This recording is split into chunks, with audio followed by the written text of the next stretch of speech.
అండి అందరికీ నమస్తే. Welcome back to my channel. ఈరోజు రెసిపీ వచ్చేసి టమాటా పప్పు. ఒక సబ్స్క్రైబర్ అయితే నన్ను అడిగారు టమాటా పప్పు రెసిపీ చూపించమని.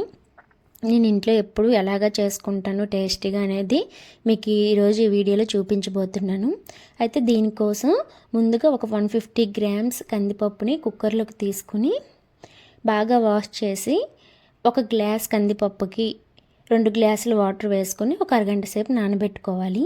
ఇలా నానబెట్టుకోవడం వల్ల ఏంటంటే మనకి పప్పు త్వరగా ఉడుకుతుంది. నెక్స్ట్ మనకి ఎటువంటి ఎసిడిటీ ప్రాబ్లమ్స్ రావు. నెక్స్ట్ దీనిలోకి ఒక 3 మీడియం సైజులో ఉన్న టమాటాలను తీసుకొని పెద్ద ముక్కలుగా కట్ చేసుకొని మనం నానబెట్టుకున్న పప్పులోకి యాడ్ చేసుకోవాలి. దానిలోకి ఒక మీడియం సైజులో ఉన్న ఉల్లిపాయను కూడా పెద్ద ముక్కలుగా కట్ చేసుకొని యాడ్ చేసేసుకోవాలి. తర్వాత దానికి రుచికి సరిపడినంత సాల్ట్ని, ఒక 1/2 టీ స్పూన్ పసుపుని, 1 టేబుల్ స్పూన్ కారాన్ని వేసుకోవాలి. మీకు ఇష్టమైతే కారం ఎక్కువ తింటారు అనుకుంటే పచ్చిమిర్చి కూడా యాడ్ చేసుకోవచ్చండి. నేను ఇక్కడ పచ్చిమిర్చిని స్కిప్ చేస్తున్నాను, ఎందుకంటే పచ్చిమిర్చి యాడ్ చేయడం వల్ల మనకి ఎసిడిటీ ప్రాబ్లం అనేది బాగా వస్తుందంట. అందుకని ఇక్కడ పచ్చిమిర్చికి బదులుగా 1 టేబుల్ స్పూన్ రెడ్ చిల్లీ పౌడర్ని వేసుకున్నాను. మీకు కావాలి అనుకుంటే వేసుకోవచ్చు. నెక్స్ట్ దీనిలోకి అవన్నీ బాగా కలుపుకొని దానిలోకి 1 టేబుల్ స్పూన్ ఆయిల్ని కూడా యాడ్ చేసుకొని మంచిగా కలుపుకొని కుక్కర్ మూత పెట్టి ఒక 3 to 4 విజిల్స్ వచ్చినంత వరకు ఉడికించుకోవాలి. ఒక చిన్న నిమ్మకాయ సైజంతా చింతపండుని ఒక గిన్నెలో వేసి వాటర్ వేసి నానబెట్టుకోవాలి. టమాటీలు పులుపుగా ఉంటాయి కాబట్టి దీనిలోకి ఎక్కువ చింతపండు పడదండి, చూసుకొని యాడ్ చేసుకోవాలి. నెక్స్ట్ టమాటాలు చింతపండు వేయకపోతే టేస్టీగా ఉండదు కాబట్టి కొంచెం చింతపండు వేసుకుంటే సరిపోతుంది.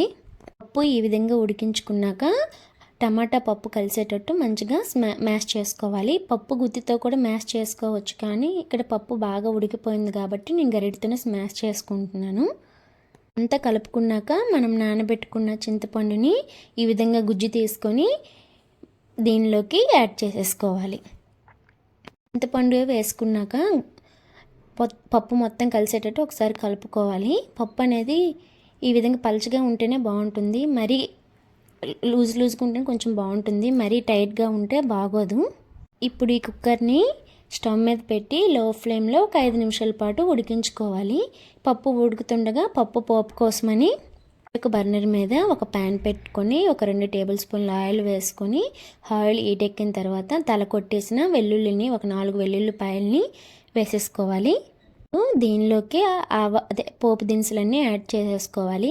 అదే మినప్పప్పు, ఆవాలు, జీలకర్ర, ఎండుమిరపకాయలని యాడ్ చేసేసుకోవాలి. దీనిలోకి సన్నగా కట్ చేసి పెట్టుకున్న పచ్చిమిర్చిని, కొంచెం కరివేపాకును కూడా వేసుకోవాలి. తాలింపు మొత్తం వేగిపోయాక ఇలా పప్పులోకి కలిపేసుకోవడమేనండి. వన్స్ తాలింపు పప్పులోకి వేసాక మంచిగా కలుపుకొని మంటని మీడియం ఫ్లేమ్లో పెట్టి 1 or 2 minutes ఉడికించుకుంటే చాలు. పప్పు కన్సిస్టెన్సీ అనేది ఇలా ఉండాలండి, మరి ఎక్కువసేపు ఉడికించుకోవద్దు. చల్లగారాక బాగా చిక్కదనం అయిపోయింది. ఇంకా దించేస్తామనే ముందర కొంచెం సన్నగా తరిమి కొత్తిమీరని యాడ్ చేసుకొని దించేయడమేనండి. అంతేనండి, ఎంతో టేస్టీగా ఉండే పప్పు టమాటా రెడీ అయిపోయింది. ఈ ప్రాసెస్లోనే మనం మామిడికాయ పప్పు, సొరకాయ పప్పు, దోసకాయ పప్పు, ఆకుకూర పప్పు కూడా ఇలాగే తయారు చేసుకోవాలి. బట్ దానిలో ఏంటంటే కొంచెం చింతపండు ఎక్కువ పడుతుంది. అంతేనండి, మీరు కూడా ఒకసారి ఈ రెసిపీని ట్రై చేసి మీకు ఎలా వచ్చిందో ఆ ఫీడ్బ్యాక్ని నాకు కామెంట్ రూపంలో తెలియజేయండి. అలాగే ఈ వీడియోని నా ఛానల్ని సబ్స్క్రైబ్ చేసుకోండి అండ్ ఈ వీడియోని మీ ఫ్రెండ్స్ అండ్ ఫ్యామిలీ మెంబర్స్కి షేర్ చేయండి. Thank you for watching.